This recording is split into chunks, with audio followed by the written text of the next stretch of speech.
เอาสบายดีพี่น้องที่ตามซองชีวิตอยู่รัสเซียพี่น้องเลยมื้อนี้อยู่งานของเขาพี่น้องเลยสีไทยมื้อวันพักผ่อนการเป็นอยู่ให้เบิ่งพี่น้องแบบวุ่นๆหน่อยนึงพี่น้องสีไทยให้เบิ่งอยู่ทางบ้านจักแม่นเฮ็ดหยังตัวเฮ็ดหยังนี่นี่มีกาแมนแตงกินปิ้งไก่พี่น้องเลยชีวิตเมืองหนาวนี่เฮ็ดหยังโอ้เครื่องในงัวผมเป็นนาเฮ็ดอย่างหันฟ้านี่อย่างมีฮอตคูขนาดว่าอยู่รัสเซียก็ได้เจ้าเพียของผม เฮ็ดเจียวเพียขมๆเด้อมื้อนี้มื้อพักพี่น้องเอ้ยลองเบิ่งสิเอาชีวิตวุ่นๆให้เบิ่งเฮาสิล้างตู้เย็นนี่นะเวียกเนี่ยพี่น้องเอ้ย2คนแต่งกินนี่เอานี่เวียกเขาพี่น้องเอ้ยล้างตู้เย็นสิได้ชีวิตในหอพักพี่น้องเอ้ยล้างตู้เย็นน้ำไม้พี่น้องเอ้ยของกินของอยู่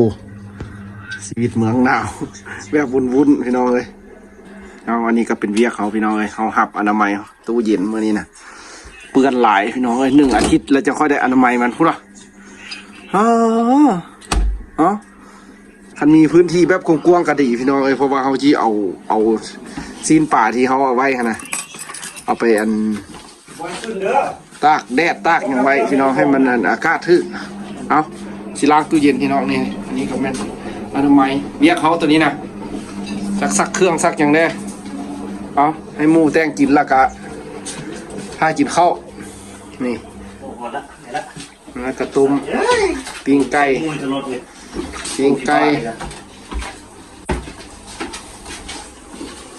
นั่นก็อนามัยเครื่องในงัว อยากกินแบบบ้านเฮาเพิ่นว่าเด้ฟ้าคนลาวใส่กินอาหารลาวเก่าแช่แข็งมันบ่ฮะแม่นตากน้ำร้อนคักๆแล้วเย็นได้ตอนนี้มาลองนักการเอาพี่น้องอันนี้หอพักแบบงบน้อยเด้อพี่น้องเอ้ยใช้ชีวิตอยู่เมืองหนาวแบบงบน้อยหลายคนอยู่นำกันกล้องมันก็ยังไม่อยู่ได้เนาะก้มหน้าเนาะเอามาอันนี้ก็กินอยู่แต่ละคนพี่น้อง กินคำใหญ่แท้ค่อยกินนะเด้อค่อยกินนะกินคำใหญ่หลายโอเล่นครหลวงว่าบ้าโอเล่นครหลวงเวียงจันทน์คือว่ามาเบิ่งอันบ้าวบ้านนาภูเขาควายเพิ่นอนามัยเฮือนซ่านพี่น้องเอ้ยมาเบิ่งดูความดูมั่นของไอ้บ้าวเพิ่นนี่โอ้คือปีละเทื่อเอานี่ล้างนี่หรือว่าจังได๋นี่ตายเบิ่งช่วยกันพี่น้องเอ้ยตู้เย็นผู้บ้าวนี่นะบ้าเมืองหนาวเปื้อนว่าถือว่ามื้อนี้ก็เป็นมื้อวันอาทิตย์พี่น้องเอ้ยก็ถือว่าได้พักโรงเรียนถือว่าเลิกโรงเรียนไว้เนาะมากับอนามัยเฮือนซ่านแล้วพี่น้องเอ้ยตู้เย็นโทรทัศน์พัดลมออกไปละเอาไปทิ่มอยู่พุ่นเนาะทิ่มอยู่อ่างพุ่นแหละบนห้องระบายน้ำพุ่นแหละพี่น้องอยู่ห้องน้ำพุ่นถือว่าเพิ่นกับมั่นอยู่ได้บ่าววันนานี่พี่น้องเอ้ยโอ้ยว่าสิขี้ข้านเด้อเห็นเวียกเห็นงานได้เรื่องล่างอย่างนั้นแล้วก็มาเซ็ตพีอีกทีนี่นะโอ้ตัวเย็นก็บ่มีเนื้อมีหนังอย่างเนาะสีซุกมาอย่างก็บ่มียังกินสมบัตินี่พี่น้องเอ้ยแต่ว่าดนๆเดี๋ยวออกมาเท่านึงเห็นลึงเนาะละเอียดตีบัดนี่อีกรอบนึงเนาะเอาจัดไปล้างมึงดูสมสิเป็นพ่อ4 เรือนเนี่ยวะบางเทื่อมีผู้สาวไม่ห้างนางไม้เพิ่นสนใจกันเพิ่นมักกันไล่ลมกันเทื่อทึกใจก็ได้เอากันพอเอาก็เอาได้เนาะยังอยากได้อยู่เพิ่นว่าเรียนก็สิจบเลยพี่น้องเอ้ยอีกบ่ดน 7-8 เดือนก็ได้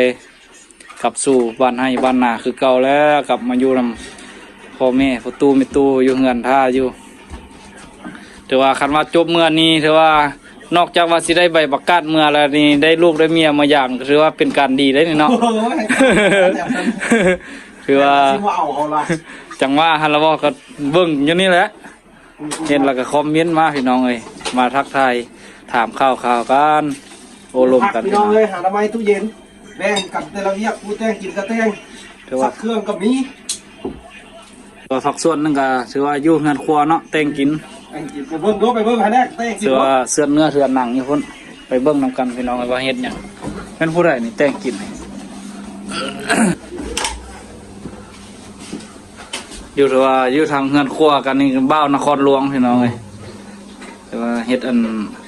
เครื่องในติอันนี้นะไม่หยังอันนี้ คูกันนาคูกันนา ป้อ นาหัว คูคันนาพี่น้องเอ้ยถือว่า อาหารมักของคนลาวได้นี่อาหารโปรดได้นี่เนาะ อุดมสมบูรณ์แล้วนะได้กินแล้วนะ แต่ว่าเป็นอวัยวะทางเครื่องในเนาะเป็นเครื่องใน แล้วก็มีไก่ต้มไก่เองนี่ถือว่าชีวิตนี่อยู่ในเมืองหนาวนี่ก็ถือว่างบนี่งบประหยัดสุดแล้วพี่น้องเอ้ยอันนี้นะถือว่าไก่นี่ก็ถือว่าราคาก็ถือว่าถูกแล้วพี่น้องเอ้ยบ่ได้แพงเด้อบ่ได้แพงคือเอาคิดเด้อพี่น้อง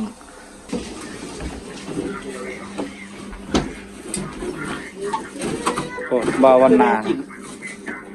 แต่ว่ายังหลายที่แนวกินนะ คิดนี้กินโมเบิร์ตคิดนี้นะ เห็นไรก็เฮ็ดเด้อจะซื้อให้อันอึดหิวเลยซื้อแนวอันอาหารมาแช่ได้ตู้เย็นกับบ่แม่นล่างแล้วเฮ็ดเปลี่ยนตืดอยู่บ่ได้เลย มีอยู่ความแซ่มีอยู่ สิลายกันมันมีอันใกล้จักตัวซะแซ่อยู่เฮือนอยู่ซานก็มีแต่อัน สองน้ำเท่านี้ เอื้อยอ้ายเนาะเฮ็ดเนาะอยู่เฮือนอยู่ซานก็บ่เคยเฮ็ดจักเทื่อพี่น้อง ว่าจะได้เฮ็ดอีก มีแต่เอื้อยอ้ายเฮ็ดบ่แม่นเอื้อยอ้ายก็จะแม่นน้องเนาะเฮ็ดเนาะ เข้าบ่ไหว น้อยเด้อพี่น้องเด้อของผักแม่ก็บ่ได้งามเด้อพี่น้องมาเศร้าตัวที่ถึกที่สุดอะไรนี่ แม่น เดือนหนึง7 ล้านกีบพี่น้องถึกน่ะ 7 ล้านกีบนี่ถือว่าเป็นห้องที่ว่าห้องน้อยแล้วก็ทึกพี่น้องเอ้ย 20,000ปลายก็พอ30,000เป็นรัสเซีย ถือว่า23,000รูเบิลเนาะประมาณนี้เนาะ25,000รวมทั้งค่าน้ำค่าไฟ ค่าน้ำค่าไฟพอดี25,000 ก็คือประมาณนี้ก็จะได้หารกันประมาณจักคนนี่อยู่นี่ 5 คน อยู่5คนพี่น้องก็จะถืออยู่ประมาณ1 ล้านปลายน้อยหนึงพี่น้องล้านปลายกีบถือว่าประมาณอยู่ 2,000 บาทเนาะ 2,000 บาทไทยต่อเดือน ผู้นึงแม่นแท้ ต่อเดือนต่อผู้หนึ่งถือว่าก็ ผมว่าที่ลายสิเศร้าแท้ขนาดนี้ เงินก็น้อยอยู่ราคาอยากเก้าได้ละเงินนี่ เป็นอย่างก็ค่อยเฮ็ดไปค่อยมาพี่น้องอยู่จังก็อยู่ให้มันแล้วแล้วเที่ยวเมืองบ้านเขา บ่มีปัญหาเนาะ ถือว่าจังได๋คนรัสเซียจังได๋ก็ อากาศก็ค่อนข้างที่จะหนาวแต่บ่ฮู้ว่าเพิ่นไปหาเงินหาคำเลยคือว่าเห็นใส่เครื่องงามย่างนำทางก็เห็นตลอดเนาะบ่ฮู้ว่าเพิ่นไปเฮ็ดเวียกเฮ็ดงานอยู่ไสอยู่บ้านเพิ่นนี่ว่าไปหรือว่าเป็นพนักงานมืดบ่แต่ละคนหรือว่าจังไดก็บ่ฮู้บ่เข้าใจคือกันพี่น้องเอ้ย ไม่ได้ละบาท อากาศหนาวๆนี่เพิ่นไปหาเงินหาคำกันจังได เป็นจังได๋คันควรน่ะแต่กินได้ได้กินทัน เป็นเขาเอิ้นว่าคูคันนา คุณนา เพิ่นสิต้มคูคันนากับต้มไก่ตัวหนึง ไอ้เจ้าน้ำบีน้ำเทียมาเด้ ลองเพิ่นก็สิต้มแบบจุแก้วเฮียเพิ่นเอามาแต่บ้านเนาะแก้วเฮีย ผักได้หอมได้บัดนี้น่ะ ได้เรื่องบ่ป้านี่มีแนวเย็นๆใส่เนาะ เด้โคกนี่ดิ กินโคกนี่ กินโคกนะ อนามัยชั้น2นะ ตอนนั้นบ่แม่นห้องฟิตติตอนจะลุ่มเนาะ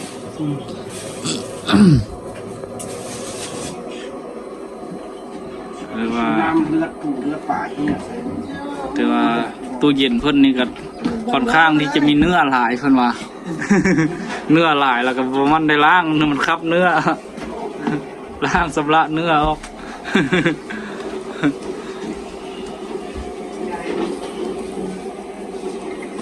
นี่พี่น้องเลย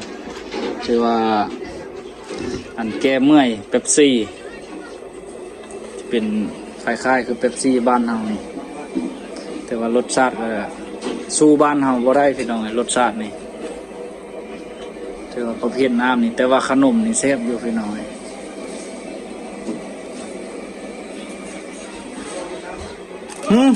มันอย่างอันนี้มันอย่างคือไฟดับอยู่ใส่โอ้ ไม่อย่างละปิ้งไก่ล่ะ ไฟดับ มันไฟสดวะไฟสดหม้อ มืดปึ๊บเลยพี่น้องเลยบ่เห็นหยังเลย ไฟสดสมองนะ มันตัดเปิดหลายอย่างคนบ่จัก โอ้ย แล้วซ้ำ เป็นน้ำมันบ้าววันนาล้างตู้เย็นพี่น้องไฟตัดกับบาดเลยพ่อ ผู้ใดตากเครื่องตากหยังไว้กับกูเด้อพี่น้องไอ้พายุเข้าได้บ้าววันนาล้างตู้เย็นอนามัยเฮือนมื้อนี้ อาจจะมีพายุแล้วก็ฝนตกนี่กู้เครื่องเมียนเครื่องพี่น้องไงบ่เห็นหยังเลยนี่โจไว้ก่อนบ่ โชว์ก่อนไหม โจคลิปก่อนเนาะเอาถ่ายไหมเอา ปีที่เข้า6 ปีนะ เอาพี่น้องเอ้ยไฟมาแล้วบัดนี้นะเมื่อกี้นี่ไฟรับมืดปึ๊กเลยคือว่ายังบ่แล้ว เงินอีกแล้วนี่นะจมเตาที่สองจมสอง โอ้อันมันกล้ามอยู่หั่นได้นี่เนาะ2 ฟิตก็อยู่ลุ่มพี่น้องเอ้ยตู้เย็นอันรัสเซียน่ะแต่ว่าตู้เย็นอยู่บ้านล่ะแม่น2 ฟิตมันจะอยู่ถึง ของรัสเซียเขาอยู่ลุ่มนู่น 2 ฟิตอยู่ลุ่มอันนี้นะ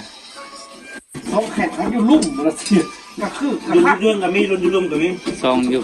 ล่างกับรุ่นนี้กล่องลุ่มกับมี เนาะ มีหลายรุ่น แต่ว่าเฮาเคยใช้อยู่บ้านแล้วมัน2 ฟิตจะอยู่ถึงพุ่นพี่น้องอยู่ถึงสุดพี่แหละแต่ว่ามาพี่อันนี้ก็หาก็เคยเห็นเนาะเป็นน้ำเฮาอยู่บ้านนอกบ่เรือนอะไรก็บ่ฮู้เด้อไปหลายบ่อนก็เห็นหลายแนวคือเพิ่นว่านะพี่น้องออกจากบ้านบ่เห็นด้านเดินไกลบ่ไปซอกหาเฮียนบ่ฮ้อนมีความรู้ อุ้ยจักแม่นบ่แม่นคำผู้เฒ่าเว้านี่ก็ยังว่าถึกหมดเลยคันว่าเพิ่นเว้าหยังเลยผู้เฒ่าผู้แก่เพิ่นบอกมาแม่นหมดอ้อยต้อยเลยโอ้ยกินข้าวกับเอิ้นเนาะ ครับมีน้อยนะ โคนขับมักใหญ่ๆนะเอ้ย ขายนะคิดไหน เสียลิขสิทธิ์อีกเอามาเงินมาเอาเงินมาถ่ายบ่ได้ถ่ายหลายก็บ่ได้พี่น้องเอ้ยอยากถ่ายให้เบิ่งอยู่ถ่ายหลายแล้วเขาถามเอาเงินพี่น้องเอ้ย นี่หมู่คู่ก็ได้ถามเอาแต่เงินถ่ายบ่ได้ เงินคันนำซ่องหรอ เออคันแยงกล้องเท่าไหร่เอาเงินมาเลย กินน้ำมูเนาะมูนาที ถ่ายก็บ่ได้พี่น้องเอ้ยบ่มีเงินให้ ซ่องกับโบคนล้านคน ซองกับซองบรังซองน้อยๆซองวันนาครับฝากพี่น้องไปติดตามเด้อให้ซองมันใหญ่ซองดังนะพี่น้องเอ้ยมียอดวิวหลายๆพอสิได้ ปั่นมูคู่ ซื้ออันซื้ออันน้ำส้มน้ำหวานปั่นหมู่คู่กินนะพี่น้องเอ้ยเจอว่าท้ายเขาก็จังมีให้ท้ายคันบ่มีหยังปั่นเขากินแล้วเขาบ่ยังให้ท้ายเลยพี่น้อง โอเคเลยที่วันนี้นะ เอาละ เนื้อว่าหั่น เนื้อ โอ้ เอา ตักแล้วพี่น้องเอ้ยเนื้อ เริ่มกินของน้องก่อนเชื่อมันหมัน ถูกออกแล้วบางเรื่อง มาตามบ่อยแบบนี้ ฮะ เขามาตามบ่อยแบบนี้ จักบ่ฮู้แล้วโอ้ลิ้นกับอินเทอร์เน็ตกับบ่ได้พี่น้องเอ้ยสัญญาณขาดหายเลย มันคือ บ่ฮู้ว่าเป็นจังได๋แต่ว่าการอัพคลิปลงคลิปก็จักติดๆขัดๆพี่น้องเอ้ย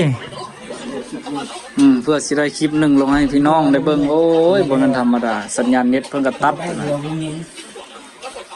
เพื่อสิลินได้มันหยังก็ยาก มันจะมีอยู่ผมบอกกันมันบุ้มเงินมันบอกกันเชื่อมันก็กล้าเนาะ แต่ว่าอยู่ในโรงเรียนก็บ่สามารถที่ว่าลิ้นได้เลยพี่น้องอินเทอร์เน็ตนี่ตัดเลยแต่ว่าได้ออกมานอกมาเสื่อมไวไฟนำเพิ่นอยู่นำห้านซื้อข้าวต้มขนมช่วยเพิ่น อ้าวพี่น้องถือว่าแล้วสมบูรณ์เรียกเฮามือนี่นะครับอนามัยห้องตู้เย็น เรียกเดียวนี่นี่ เรียกเดียวนี้ ตาย ไป เรียก พวก เดียว กันเต้นกินดูสิสุกแล้วเพื่อหิวข้าวแล้ว ช่องละ เต่าไม้แจ้งอะไร เต่าไหม้ละบ่ว่าตีเต่าไหม้เต่าพี่วะ โอ้ยแล้วเราสิได้กินกันแต่ละบอลนี่เต่าพี่แล้วพี่น้องเอ้ยไฟซดเมื่อกี้นี่บ่แม่นไฟซดมันอันเป็นจังได๋เพิ่นห้องว่าจังได๋มันตัดแล้วก็หม้อกำลังปดเฮ็ดจังได๋ล่ะสิได้กินบัดนี้ ไม่มอง บอกเขาเอาหม้อมาวะเฮ็ดจังได๋สิได้กินเขาว่ามันไฟตัดได้นี่นะเต่านี่นะ อ้าวตู้เฮิงก็ไม่ได้เลยวะ เฮ็ดอะไรล่ะ เต่าแตกตุ๊กเลยเจอเสียบไฟ ผู้ใดมักอากาศเย็นและสบายพี่น้องเลยบ่ต้องว่าไปใส่ เข้าว่านี่นะ ไปใส่แอร์ใส่หยังพี่น้องเพราะตั้งอันแง้มประตูนี่ออกเลยนึงนี่ง่าเอาออกเลยนึงปืดออกเลยนึงนี่ก็ถือว่าป่านพุ่นละพี่น้องเลยเปิดแอร์อัน19 องศาพุ่นละความเย็นนะ เอาเสื้อเขาบุปิ้งเขาลอง งานให้ดูสาวเลยเนาะ อ๋อเสื้อเขาบุปิ้งมาเขาลองเด้